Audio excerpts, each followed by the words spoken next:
कैसे आप लोग? शुरू करें क्लास? कोई दिक्कत किसी को अभी तक में?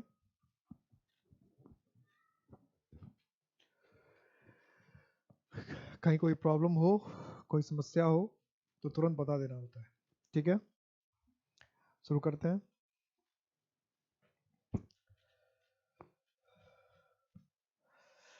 हर दिन की तरह 3 क्लासेस 3 क्वेश्चंस से।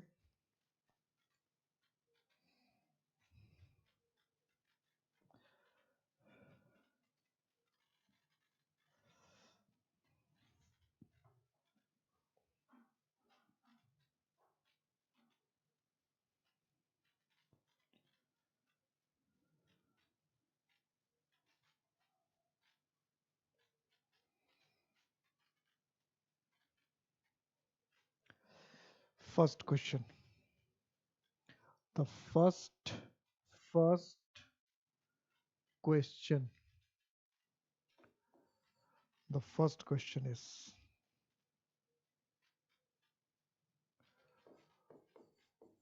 the manager told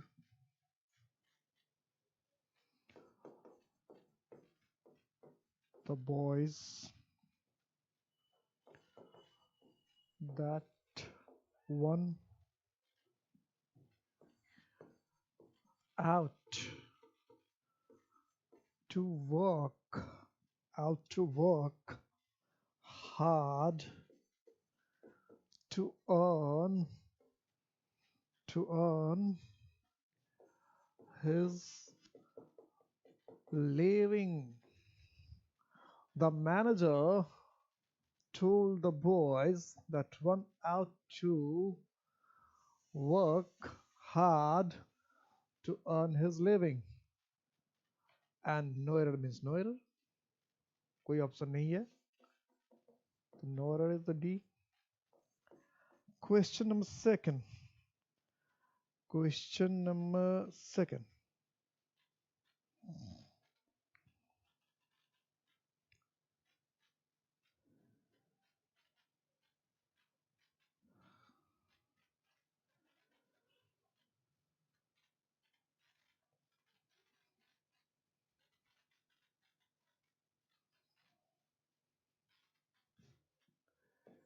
We received much help from the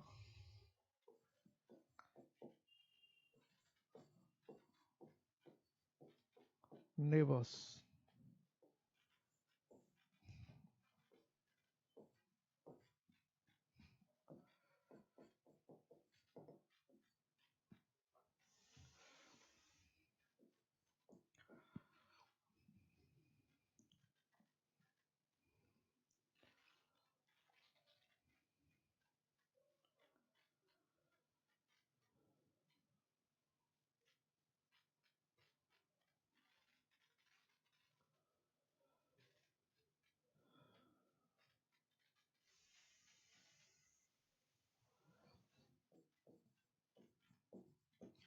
Many a man has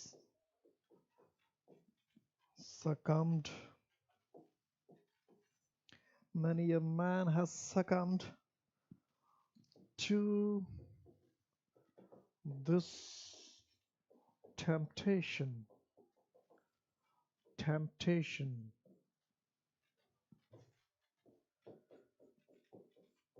और कोई गलती नहीं है तो नो एरर। अगर कोई गलती नहीं है तो no error. The manager told the boys that one out to work hard to earn his living.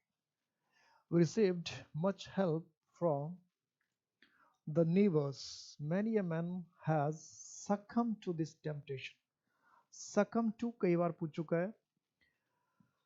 Succumb to का मतलब होता है किसी चीज से हार जाना, किसी चीज का शिकार बन जाना, मर जाना भी होता है। तो सकम टू दिस टेम्पटेशन, टेम्पटेशन का मतलब लोभ, मतलब इस लोभ का संवरण नहीं कर पाए या इस लोभ के सामने हार गए, बच नहीं पाए। देखते हैं क्या करते हैं आप लोग। पहले में तो पता है, जवाब आ गया होगा, मिला के देख लीजिए। The manager told the boys that one, जब वन को हम सब्जेक्ट की तरह यूज करते हैं, जब वन का मतलब होता है एवरीवन एवरीबॉडी, तो बताया था इसका जो पॉसेसिव एडजेक्टिव होता है, इसका जो संबंध बताने वाला एडजेक्टिव होता है, वो होता है, क्या होता है, वो है वंस। तो यहाँ जो हमने लिख रखा है work hard to earn his living, इस हिज की जगह पे क्या होना चाहिए था, वंस। कि मैनेजर ने कहा कि हर व्यक्ति को कड़ी मेहनत करनी चाहिए अपनी रोजी रोटी कमाने के लिए। अर्न लिविंग का मतलब क्या, अपनी रोजी रोटी कमाने के लिए। We received much help. अब देखिए जो क्वेश्चन पूछा है, नॉर्मली इसमें कई स्टूडेंट नो एरर करके आते हैं और कई बुक में इसमें नो एरर भी दिया हुआ है, लेकिन मैंने आपको एक बात कही थी कि मच और मैनी का इस्तेमाल ऑब्जेक्ट के साथ करने से बचिए। अब उस पॉइंट ऑफ व्यू से देखा जाए, और एसएससी ने भी ये आंसर दे रखा है, एसएससी का क्वेश्चन है, सॉरी, ये जो क्वेश्चन है ये, हाँ, ये एसएससी में आया हुआ क्वेश्चन था। तो ये किसी वैसे आ सकता है, या किसी भी एग्जाम में आ सकता है।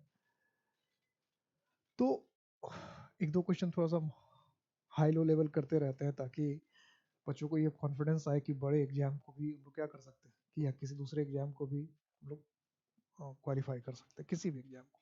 इसलिए जब हम लोग क्वेश्चन लेते हैं तो अलग वेरियस एग्जाम से लेते रहते हैं। आपके क्वेश्चन तो लेते ही हैं, वेरियस दूसरे एग्जाम से भी लेते रहते हैं, ताकि समझ में आए कि अलग अलग जगह से भी क्वेश्चन, एक ही चीज अलग अलग जगह क्वेश्चन पूछा जाता है। अब ये क्वेश्चन पूछ लिया, तो अब इसमें आपको बी पार्ट में, ऐसा हमने भी यही आंसर देखा, बी ही आंसर दे रखा है। अब जब बी आंसर दिया तो बहुत सारे बच्चों ने चैलेंज कर दिया, तो ऐसा नहीं करना था। आपको रूल में ही बता दिया था कि मैनी और मच का इस्तेमाल ऑब्जेक्ट के साथ करने से बचिए, बताया था, ध्यान है। तो इसमें क्या क्या कि मैनी और मच का इस्तेमाल क्या है, ऑब्जेक्ट के साथ, या हेल्प किया ऑब्जेक्ट। तो कहा था मैनी और मच की जगह पे या तो आप ये लॉट ऑफ लिखिए, लॉट्स ऑफ लिखिए, ठीक है, ऑब्जेक्ट के साथ। मैनी और मच दोनों के इस्तेमाल से तीन बातें बताई थी कि मैनी और मच का इस्तेमाल ऑब्जेक्ट के साथ करने से बचिए। दूसरी बात नेगेटिव और इंट्रोगेटिव सेंटेंस में ही मैनी या मच का इस्तेमाल ज्यादा देखा जाता है, एफर्मेटिव सेंटेंस में मैनी और मच का इस्तेमाल हम कम ही करते हैं। और फिर मैनी या मैन, इसमें कई बच्चे क्या करके आ जाते हैं, ये तो कई बार पूछा हुआ क्वेश्चन है, कि या तो इस ए को हटा के एम एन कर लेते हैं इधर, या फिर क्या कर लेते हैं कि इस हैज को हैव कर देते, कहते कि मैनी एज के साथ हैज क्यों कर रखा है। लेकिन आपको क्या बताया गया था कि मैनी ए के साथ नाउन को भी हमेशा सिंगुलर रखना है और वर्ब को भी हमेशा सिंगुलर रखना है। तो इसमें नाउन भी हमेशा सिंगुलर है, वर्ब भी सिंगुलर है, इसलिए क्या होना चाहिए, नो है। जरूरी नहीं क्वेश्चन पूछा तो कहीं ना कहीं एरर होगा ही। कुछ बच्चे इसी चक्कर में गलती करके आ जाते हैं, लगता नहीं अगर क्वेश्चन पूछ दिया तो किसी ना किसी पार्ट में एरर होगा ही। तो ऐसा नहीं है कि 5 क्वेश्चन पूछा तो हर में एरर होगा, हो सकता है एक में ना हो। 3 क्वेश्चन पूछा तो हर में एरर होगा, ऐसा नहीं है। हो सकता है कभी कभी ऐसा क्वेश्चन आता है कि एक में एरर ना हो। तो ये मेंटली हर बात के लिए तैयार रहना है कि जितने क्वेश्चन आ रहे हैं एरर के, तो एकदम एरर होगा ही, ये कोई कंपलसरी नहीं है। तो पिछली क्लास में हम लोग पढ़ रहे थे, पिछली क्लास में हम लोग देख रहे थे इरेगुलर एडजेक्टिव्स, जिसमें मैंने कई वोकाबुलरी बताए, जैसे गुड का बेटर बेस्ट था, वेल का बेटर बेस्ट था, मच का मोर मोस्ट था, मैनी का था। तो उसमें 3 वर्ड्स जो थे, और सब तो आप जान ही रहे थे, सबका आसान आसान वर्ड था। 3 वर्ड्स जो मैंने लिखाया था उसमें कंफ्यूजन था, और उससे बार बार एग्जाम में क्वेश्चन पूछता था। वो 3 वर्ड्स क्या थे, एक एक करके देखते हैं। जैसे हमने कहा था कि फार का फार्दर भी होता है और फारदेस्ट भी होता है, साथ साथ फर्दर भी होता है और फर्देस्ट भी होता है, ठीक है। फार के लिए दोनों चलता है। इस फर्दर के लिए एफ आर ई 4 भी लिखते लोग, तो पॉजिटिव डिग्री में ये पॉजिटिव हो गया, ये कॉम्परेटिव हो गया, और ये सुपरलेटिव हो गया। इससे क्वेश्चन में पूछ चुका हूँ, जो 3 क्वेश्चन का सेट में पूछता हूँ उससे क्वेश्चन में मैंने पूछ लिया है इससे। अब इसको थोड़ा रूल से समझना था। ये जो फार्दर वर्ड का यूज करते हैं ये हमेशा क्या शो करता है, डिस्टेंस। ये क्या शो करता है, डिस्टेंस। फार्दर वर्ड जो है ये हमेशा शो करता है डिस्टेंस। और ये जो फर्दर है ये शो करता है एडिशनल या एक्स्ट्रा। मतलब जितना है उसी में थोड़ा सा और, थोड़ा और ज्यादा, जो भी है उसी में थोड़ा सा और ज्यादा, थोड़ा सा एक्स्ट्रा, एडिशनल हुआ। और ये एग्जाम में बार बार क्वेश्चन पूछता है, उल्टा कर देता है। जहां फर्दर होना चाहिए वहां फार्दर कर देता है, और जहां फार्दर होना चाहिए वहां फर्दर कर देता है। जैसे हमने कहा कि उसने आगे कहा। अब उसने आगे कहा इसका मतलब ये तो नहीं कि यहाँ खड़ा था अब 2-4 कदम आगे आ गया अब फिर बोला, ऐसा तो नहीं है।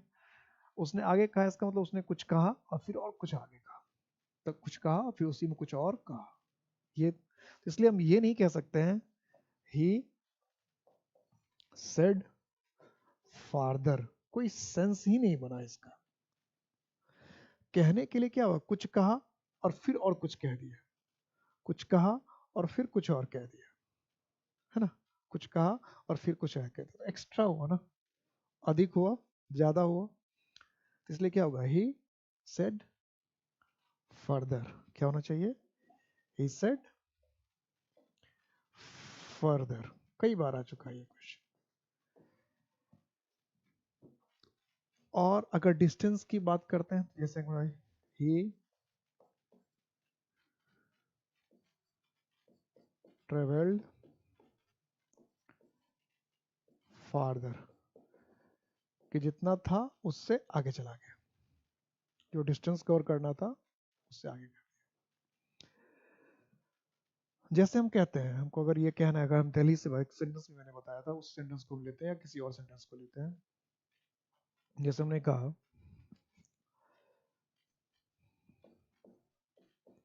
Lucknow is further from further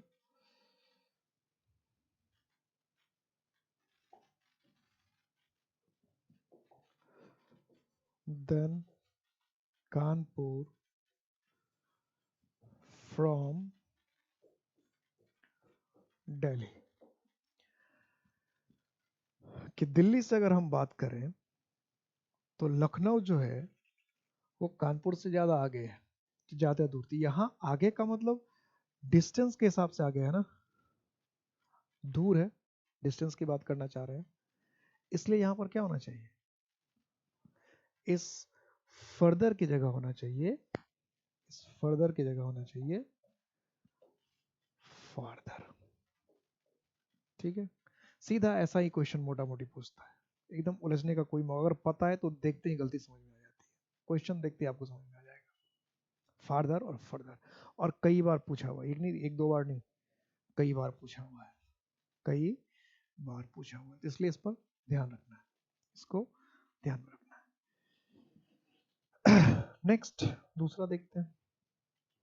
दूसरा था इसी में पॉजिटिव, कंपैरेटिव, सुपरलेटिव। एक था ओल्ड, फिर क्या था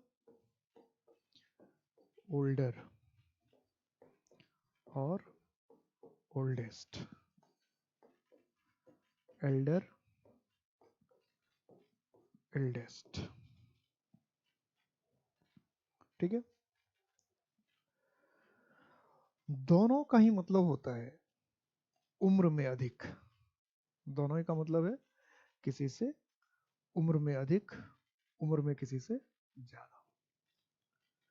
लेकिन जब दोनों का इस्तेमाल करते हैं तो दोनों के इस्तेमाल में थोड़ा सा डिफरेंस, थोड़ा सा डिफरेंस। क्या डिफरेंस है कि ओल्डर का इस्तेमाल हम लोग कहीं भी एज बताने में कर देते हैं, किसी की उम्र बतानी है तो ओल्डर का इस्तेमाल कर देते हैं।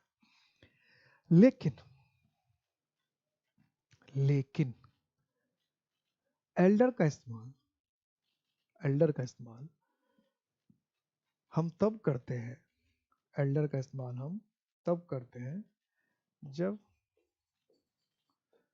या तो family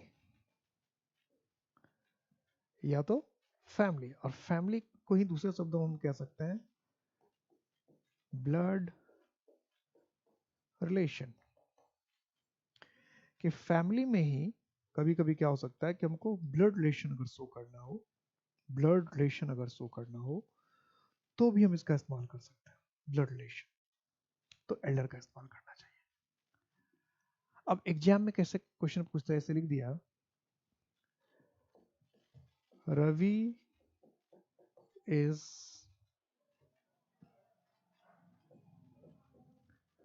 Elder than Mohan in this class. अब हम क्लास की बात कर रहे हैं और क्लास में कहना चाह रहे हैं कि रवि जो है उसकी उम्र ज्यादा है मोहन से। रवि की उम्र ज्यादा है मोहन से इस क्लास में। तो क्लास जो है, क्लास में फैमिली तो नहीं हुआ, ब्लड रिलेशन तो नहीं हुआ, तो ये लिखना सरासर क्या हो जाएगा, गलत हो जाएगा। तो इसमें हमें क्या लिखना चाहिए, हमें लिखना चाहिए ओल्डर। ठीक है, क्या लिखना चाहिए, ओल्डर। और अगर हम ऐसा लिखें, Ram was the oldest son of Dasrath. Ram was the oldest son of Dasrath. तो अब सन की बात हो रही है। सन का मतलब क्या, पुत्र, बेटा, वत्स। अब तो फैमिली की बात हो गई ना, अब तो ब्लड रिलेशन हो गया ना। तो जब फैमिली की बात हो रही है, जब ब्लड रिलेशन की बात हो रही है, तो फैमिली की बात होने पर, ब्लड रिलेशन की बात होने पर, फैमिली की बात होने पर, ब्लड रिलेशन की बात होने पर हम लोग क्या करते हैं, एल्डेस्ट का इस्तेमाल करते हैं, एल्डर का इस्तेमाल। तो इसलिए यहां पर क्या होना चाहिए था, ओल्डेस्ट की जगह पे एल्डेस्ट। क्या होना चाहिए था, एल्डेस्ट। यहाँ एक चीज ध्यान रखना है, कभी कभी सिर्फ उम्र बतानी होती है कि वो 3 साल बड़ा है, 4 साल बड़ा है, 5 साल बड़ा है, 6 साल, सिर्फ उम्र अगर बतानी है तो फैमिली हो या कहीं, ठीक है, तो फिर उसमें हम ओल्डर लिखते हैं। ठीक है, इसे हमने लिखा माय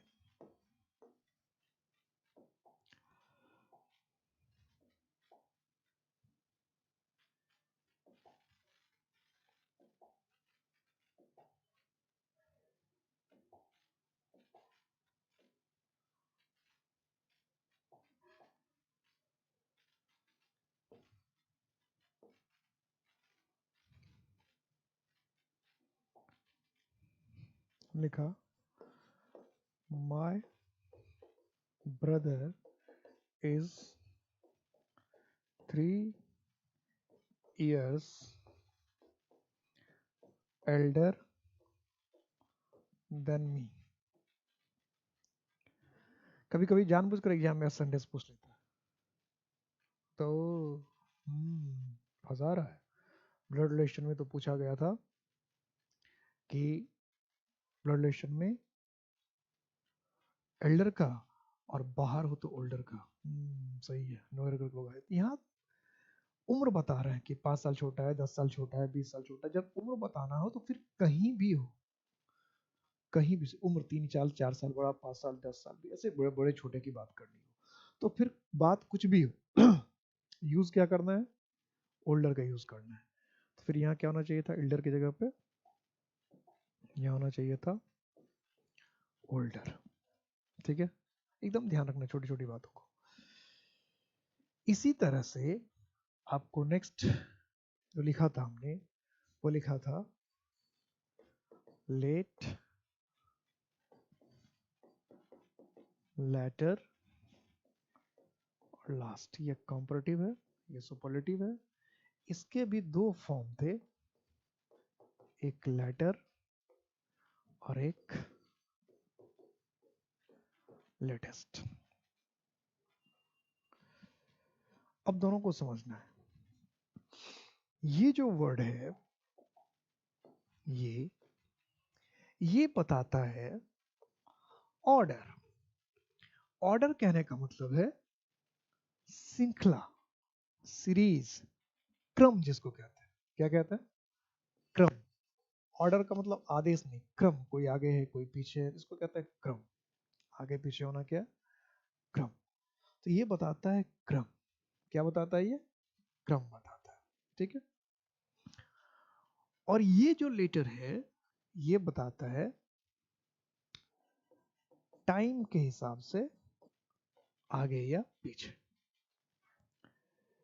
जैसे इसको समझना है, जैसे हम कहते हैं ए एंड बी, तो ए पहले लिखा है, बी बाद में लिखा है।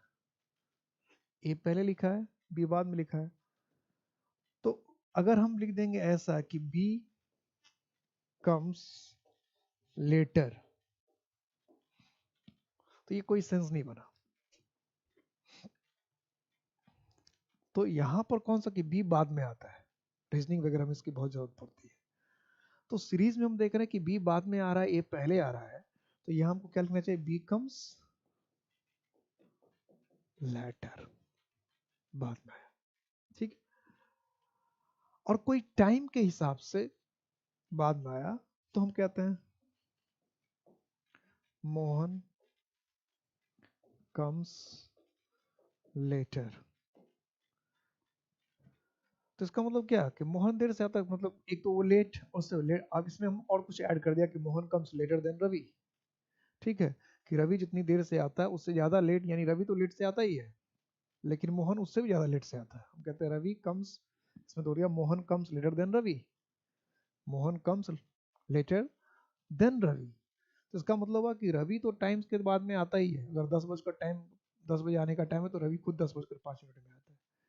लेकिन मोहन 10 बजकर 15 मिनट पे आता है, या 10 बजकर 10 मिनट में आता है। तो अगर हम कह रहे हैं कि Mohan comes later Ravi, comes later than Ravi, तो इसका मतलब हुआ कि मोहन जो है वो रवि से भी ज्यादा लेट आता है। मोहन जो है वो रवि से भी ज्यादा लेट आता है। तो इस लेटर में वैसे ही डिफरेंस समझ के रखना है। ठीक है। और दूसरा बाद में भी आया, जैसे हम कहते हैं ही कम्स लेट, हुआ लेट में आया। ही केम लेटर मतलब बाद में आया। जैसे हम मूवी वगैरह हम देखते होंगे 15 years लेटर, 15 साल के बाद, ऐसे भी लिख सकते हैं। 20 years लेटर, 20 साल के बाद। तो वहां पे क्या लिखेंगे? 20 years लेटर जब हम लिखते हैं फिल्मों में, तो ऐसे तो नहीं लिख देंगे 20 years। और एग्जाम में दे सकता है ही केम 20 years लेटर, ऐसे लिख देगा। खूब करता है। फिल्म का नाम था 20 साल बाद, लिख दिया 20 years लेटर, लेटर ऐसे लिख दिया, तो गलत हो जाएगा। हमें क्या करके आना पड़ेगा? क्या करना चाहिए हमें ऐसे कंडीशन में? इस लेटर को क्या करना चाहिए? LATR बना। ठीक है। लास्ट का मतलब क्या हो गया? अंतिम। लास्ट वहाँ की वर्ब की तरह भी यूज होता है, जिसका मतलब होता है कुछ समय तक चलना।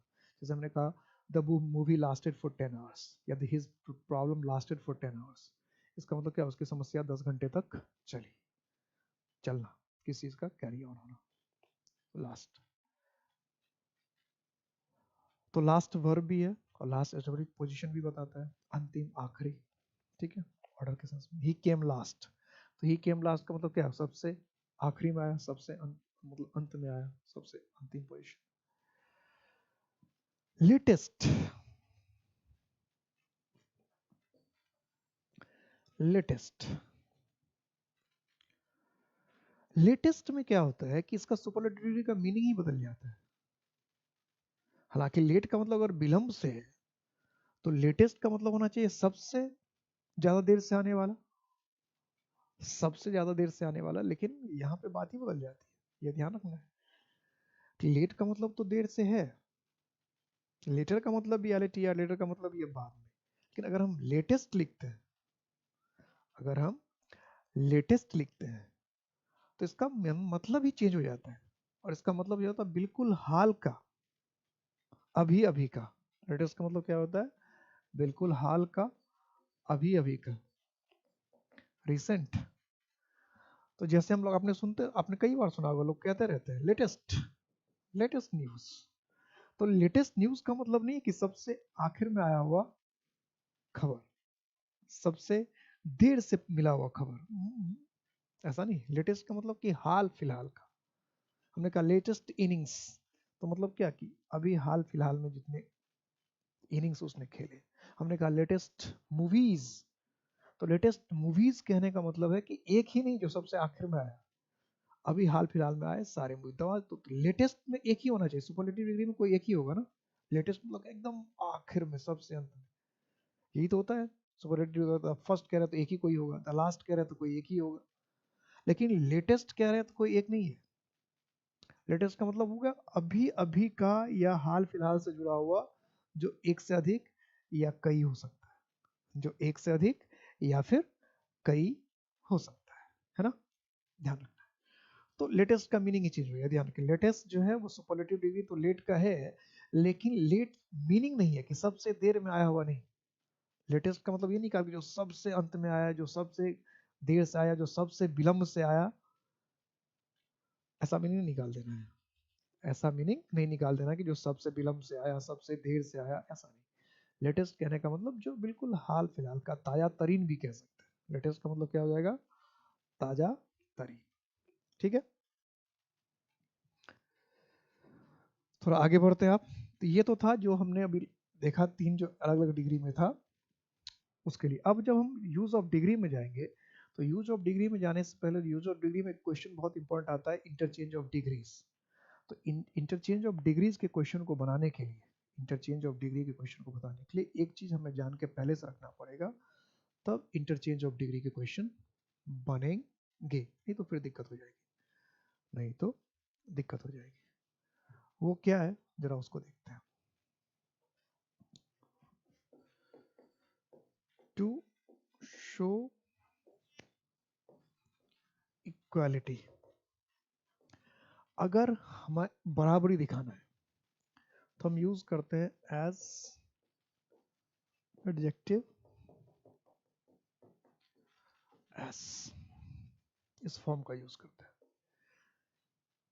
बराबरी दिखाने के लिए। बराबरी दिखाने का मतलब उतना ही जितना, जैसे हम कहते हैं उतना ही जितना की, या किसी के बराबर। हिंदी में हम दो तरह से बोलते हैं, किसी के बराबर, किसी के बराबर। जैसे कि मैं तुम्हारे बराबर तेज हूं, राम मोहन के बराबर तेज है। या हम ये कहते हैं राम उतना ही तेज है जितना कि मोहन। तो दो मीनिंग में यूज करते, बराबर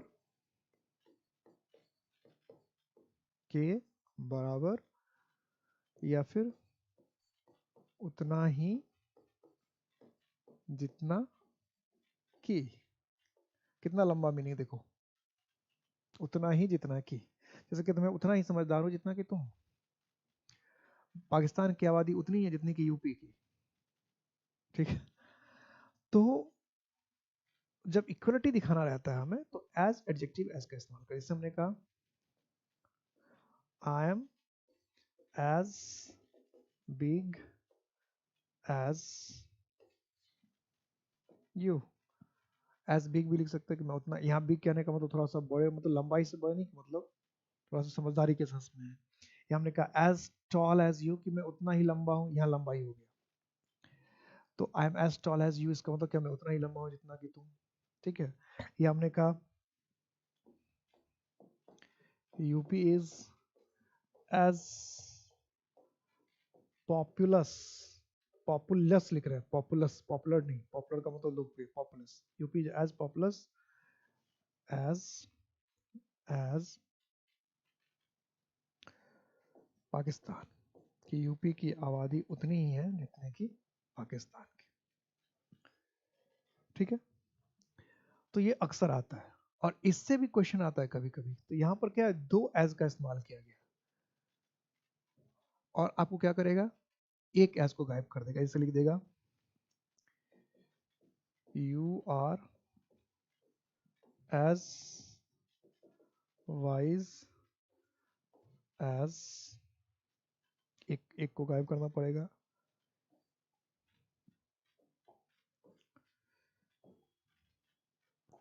as wise Ravi.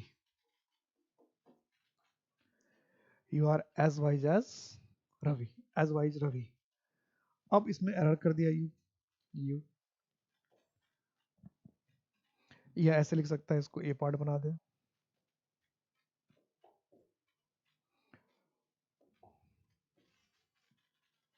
इसको वी कर दिया और इसे सी कर दिया। तो हमें क्या करके आना पड़ेगा, बी में करके आना पड़ेगा कि you are as wise as Ravi, यानी कि इस एज को भी हटा दिया तो फिर कोई सेंस नहीं बनेगा। तो एज वाइज लिखा, यहाँ भी हमें क्या लगाना पड़ेगा, as, you are as wise as, यानी इक्वलिटी दिखाना है तो एज एडजेक्टिव और फिर उसके बाद एज एडजेक्टिव और उसके फिर बाद as wise as intelligent as. ठीक है। इसी तरह से अगर आपको इनइक्वालिटी दिखाना, टू शो इनइक्वालिटी, इनइक्वालिटी का मतलब क्या होता है, असमानता, असमानता, अंतर।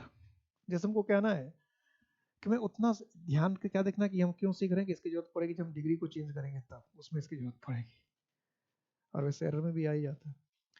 वो कहता है कि मैं उतना समझदार नहीं जितना कि तुम, इसका मतलब ये हुआ कि नहीं तुम मुझसे ज्यादा समझदार हो, तो हो गया ना डिग्री चेंज। अगर मैं कहता कि मैं उतना समझदार नहीं हूँ जितना कि तुम, तो ये तो पॉजिटिव डिग्री में आपने कहा कि मैं उतना समझदार नहीं हूँ जितना कि तुम। लेकिन अगर इसी को हम ऐसे कहें कि मैं तुमसे ज्यादा समझदार, तुम, इसका मतलब ये तो सेंस निकला कि तुम मुझसे ज्यादा समझदार हो। हम कहते हैं पाकिस्तान की उतनी आबादी नहीं है जितनी कि भारत की, तो हम क्या कहना चाहते हैं, भारत की आबादी पाकिस्तान से ज्यादा है। हम कहते हैं कि भारत उतना विकसित नहीं है जितना कि अमेरिका, तो हम क्या कहना चाहते हैं कि अमेरिका भारत से ज्यादा विकसित है। अपने आप चेंज हो जा रहा है डिग्री, दोनों का मीनिंग एक ही है, इसी को कहते हैं interchange of degree. Interchange of degree जब हम करते हैं, पॉजिटिव को कॉम्परेटिव में ले जाते हैं, कॉम्परेटिव को पॉजिटिव में ले जाते हैं, या सुपरलेटिव को कॉम्परेटिव में लाते हैं, तो हमें क्या करना होता है, बिना मीनिंग चेंज किए, बिना मीनिंग चेंज किए हमें वो बात लिखनी रहती है, वही बात कहनी होती है, वही बात समझ, बिना मीनिंग चेंज किए, इस बात को ध्यान रखना, बिना मीनिंग चेंज किए। तो अगर हम ध्यान दें अब, तो इनइक्वालिटी दिखाने के लिए हमारे पास होता है not so plus adjective plus S, या फिर दूसरा होता है not plus S plus adjective plus S. इस दोनों में, इस दोनों में अगर कभी कभी पूछा जाता है वैसे सही दोनों है, किसी एक का इस्तेमाल कर लेना चाहिए, लेकिन ज्यादा ये जो है ये पॉपुलर है, सो और एस नेगेटिव में। इक्वालिटी बताने के लिए एज एज ही है, इक्वालिटी में सो और एज का इस्तेमाल नहीं है, ही सो वाइज ऐसा है, ऐसा नहीं है। यानी इक्वालिटी बताने में एज एज का इस्तेमाल है, लेकिन इनइक्वालिटी बताने के लिए सो के साथ ऐसा। इनइक्वालिटी में सो का यूज करना ज्यादा बेटर माना जाता है। कभी कभी एग्जाम में सेंटेंस इंप्रूवमेंट में ऐसा क्वेश्चन आ जाता है, तो सेंटेंस इंप्रूवमेंट में अगर आ जाए तो आप सो के साथ एज का इस्तेमाल। हालांकि कुछ ऐसे राइटर्स भी हैं जिसने इनइक्वालिटी दिखाने के लिए नॉट एज को बिल्कुल गलत लिख दिया है, क्या कि इसका इस्तेमाल ही नहीं होना चाहिए, बहुत सारे ऐसे राइटर हैं। लेकिन जो अच्छे राइटर हैं, एक्सपर्ट्स हैं, वो ये नहीं कहते कि ये गलत है, वो कहते कि दोनों में से ये इसका इस्तेमाल कर लो, ये ज़्यादा अच्छा है, ज़्यादा फॉर्मल है, बेटर है, ये गलत है ऐसा नहीं कहते। लेकिन बहुत सारे बुक ऐसे जिसमें सीधा लिख रखा है कि ये गलत ही है, तो आपको ऐसा नहीं करना कि ये गलत ही है। इम्प्रूव करने का मौका मिले तो सोच से आप इम्प्रूव कर लीजिए। तो हमने कहा India is not so developed as the, और इन सेंटेंस का हिंदी जरूर लिख लीजिएगा, क्योंकि आपको स्पोकन में भी ये मदद देगा। भले हम लोग ग्रामर की बात कर लेंगे, स्पोकन में ये बहुत मदद देगा, स्पोकन में रिटर्न में बहुत कम, क्योंकि ऐसा सेंटेंस हम लोग बहुत बोलते हैं। अब कहना चाह रहे हैं कि भारत उतना विकसित नहीं है जितना कि अमेरिका। भारत उतना विकसित नहीं है जितना कि अमेरिका। तो India is not so developed as the US. As the US, कि भारत उतना डेवलप नहीं है, विकसित नहीं है जितना कि अमेरिका। मैं कहना चाहता हूँ कि मैं उतना समझदार नहीं हूँ जितना कि तुम, मैं उतना समझदार नहीं हूँ जितना कि तुम। तो हमने क्या कहा, I am not so wise as you. I am not so wise as you. ठीक है, I am not so wise as you. कोई मुश्किल काम नहीं है, दोनों आसान आसान सा काम है, दोनों को ध्यान रख लेना है। अब आते हैं आगे की सीरीज में, यूज ऑफ कंपैरेटिव डिग्री। पहले कंपैरेटिव, अब भी जो आप यूज पढ़ने जा रहे हैं कंपैरेटिव डिग्री के 5-6 यूज पढ़ेंगे। इन 5-6 यूज में से हर एक यूज से एरर आता है, हर एक यूज। इसलिए हर एक यूज को अच्छी तरह से समझना है। सबसे पहला जो एरर आता है, एरर यूज आता है, या सबसे पहली जो समस्या होती है, वो बहुत इंटरेस्टिंग है। कभी कभी क्वेश्चन आपको ऐसा मिलेगा, आई एम, मैं क्वेश्चन पहले लिखा रहा हूं फिर मैं एक्सप्लेन करूंगा। आई am taller than him. I am taller than him. I am, क्योंकि तीनों तरह से क्वेश्चन आ चुका है इसलिए मैं तीनों तरह से आपको दिखा रहा हूं। I am taller than he, A B C, और कोई गलती नहीं है तो no error, D D A C, और एक है आई एम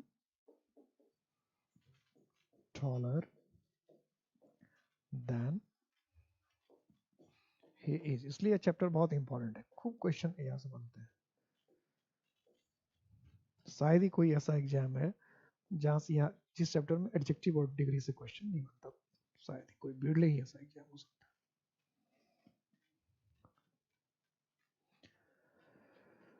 अब इस तीनों तरह से क्वेश्चन पूछा जाता है।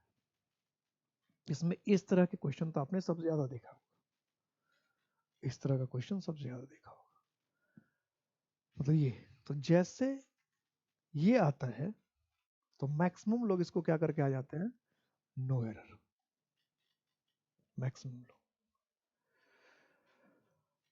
अगर ग्रामर में आ जाए, ग्रामर के हिसाब से, अब सबसे पहले तो हम लोग कंक्लूजन पे आते हैं। ग्रामर कहता है, फॉर्मल ग्रामर कहता है कि ये सेंटेंस होना चाहिए कि मैं उससे ज्यादा लंबा हूं। ग्रामर ये कहता है ये सबसे बेहतरीन सेंटेंस। इसका मतलब ये है कि अगर ऐसा भी आ जाए तो ऐसा कर देना चाहिए, और ऐसा भी आ जाए तो ऐसा कर देना चाहिए, ऐसा कर देना चाहिए। ये कंक्लूजन में बता रहा हूं, कंक्लूजन पे पहले आना है, एक्सप्रेशन बाद में जाऊंगा। क्योंकि अलग अलग ग्रामर के बुक में तीनों को सही कहा है, कुछ ग्रामर के बुक ने इसको भी सही कह रहा है, कुछ ग्रामर के बुक ने इसको भी सही कहा है। इसलिए पहले कंक्लूजन पे हम लोग हैं कि ये करके आना है कंक्लूजन पे, क्योंकि ग्रामर के हिसाब से हम तो तीनों डिस्कस करेंगे, सही तीनों है, लेकिन एग्जाम में तो कोई एक ही करके आना है, तो एग्जाम में ये करके आना है। अब तीनों सही क्यों होता है इसकी पहले बात करते हैं, या क्या केस है, या तीनों को सही अलग अलग ग्रामर में क्या, कौन कहता है सही, कौन कहता है गलत, या कौन सा ऐसा ग्रामर जो किसको सही कहता है, पहले उसकी हम बात कर लेते हैं। एक बहुत बड़े ग्रामरियन है कॉलिंस, कंपनी है कॉलिंस एंड कोबिल्ड। तो कॉलिंस कोबिल्ड की डिक्शनरी भी आती है, ग्रामर भी आती है। कॉलिंस कोबिल्ड को अगर पढ़ेंगे तो कॉलिंस कोबिल्ड सिर्फ दो को सही कहता है, एक इसको सही कहता है कॉलिंस, और दूसरा इसको कहता है सही। यानी कॉलिंस जो है, और जो जो दूसरा जिसको हम लोग सही मान रहे हैं, इसी को गलत कहता है। इसको बिल्कुल कहता है कि ये सरासर गलत है, ये बिल्कुल नहीं होना चाहिए, एकदम नहीं होना चाहिए, या तो पहला होना चाहिए या तीसरा होना चाहिए। ये कॉलिंस के ग्रामर के बुक में साफ साफ लिखा है। लेकिन लेकिन रेस्ट बहुत सारे ऐसे मैक्सिमम ग्रामरियन ऐसे हैं जो कहते हैं ये नहीं होना चाहिए, यही नहीं होना चाहिए, ये भी नहीं होना चाहिए, ये होना चाहिए। ठीक है, अब पहले हम लोग बात समझते हैं कि ये क्या चक्कर है। कॉलिंस का कहना है कि दो सब्जेक्ट के बीच में अगर हम कंपेरिजन कर रहे हैं, ठीक है, दो सब्जेक्ट के बीच में अगर कंपेयर हम कर रहे हैं तो नॉमिनेटिव केस होना चाहिए था। ठीक है, तो उनका कहना है कि अगर नॉमिनेटिव केस है ही है, कॉलिंस की बात सुन लीजिए, अपना लिख लीजिए, दो सब्जेक्ट के बीच में कंपेरिजन कर रहे हैं तो नॉमिनेटिव केस होना चाहिए। तो नॉमिनेटिव केस होना चाहिए, तो उनका कहना है कि अगर ही नॉमिनेटिव केस है तो ही के बाद इज भी होना चाहिए, तब ठीक है। उनका कहना है कि नॉमिनेटिव केस से कॉलिंस कॉमिट को परहेज नहीं है। उनका कहना है कि नॉमिनेटिव केस है तो फिर वर्ब, सब्जेक्ट है तो फिर वर्ब भी लिखिए, सब्जेक्ट है तो क्या है, वर्ब भी लिखिए। यानी कॉलिंस का कहना है कि कॉलिंस कह रहे हैं कि सब्जेक्ट हो तो सब्जेक्ट के साथ वर्ब भी हो। ये कहना है कॉलिंस का कि सब्जेक्ट हो तो सब्जेक्ट, इसलिए कॉलिंस इसको सही कह रहा है। फिर दूसरी बात कॉलिंस ये कहते हैं कि अगर वर्ब नहीं लिखना हो, यानी इज को नहीं लिखना हो, तो फिर नॉमिनेटिव केस मत लिखो, ऑब्जेक्टिव केस लिखो। यानी कॉलिंस क्या कह रहा है कि ऑब्जेक्टिव केस विदाउट वर्ब, ये कॉलिंस का कहना है। इसलिए कॉलिंस क्या कह रहा है कि अगर आपने अगर वर्ब लिखा तो नॉमिनेटिव केस लिखिए, ही इज लिखिए, क्योंकि दो सब्जेक्ट के बीच में तुलना हो रही है कि I am taller than he is, कि मैं, वह जितना लंबा उससे ज्यादा लंबा मैं हूँ। इसका मतलब यही है ना कि वह जितना लंबा है उससे ज्यादा लंबा मैं हूँ।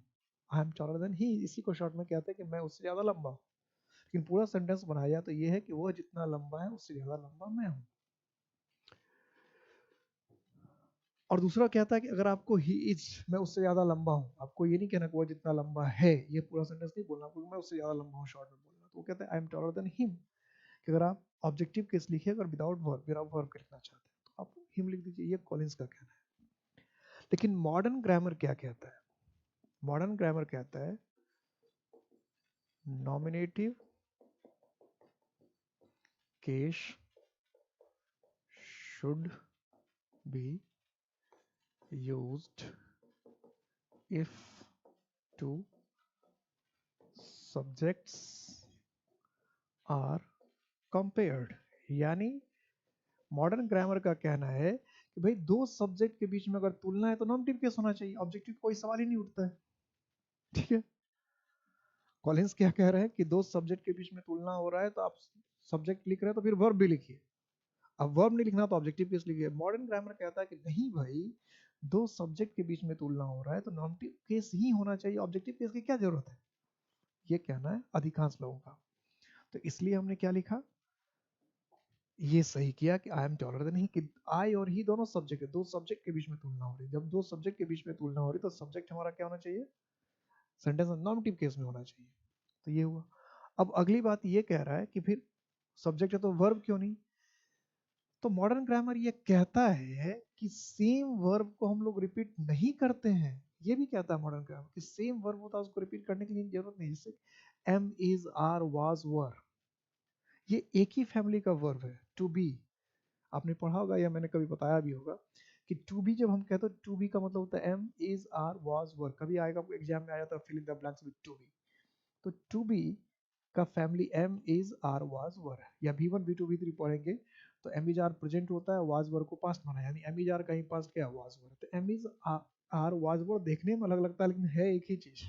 टाइम का सिर्फ क्या अंतर, एक प्रेजेंट को बताता है, एक पास्ट को बताता है। तो सेम वर्ब को रिपीट नहीं करते।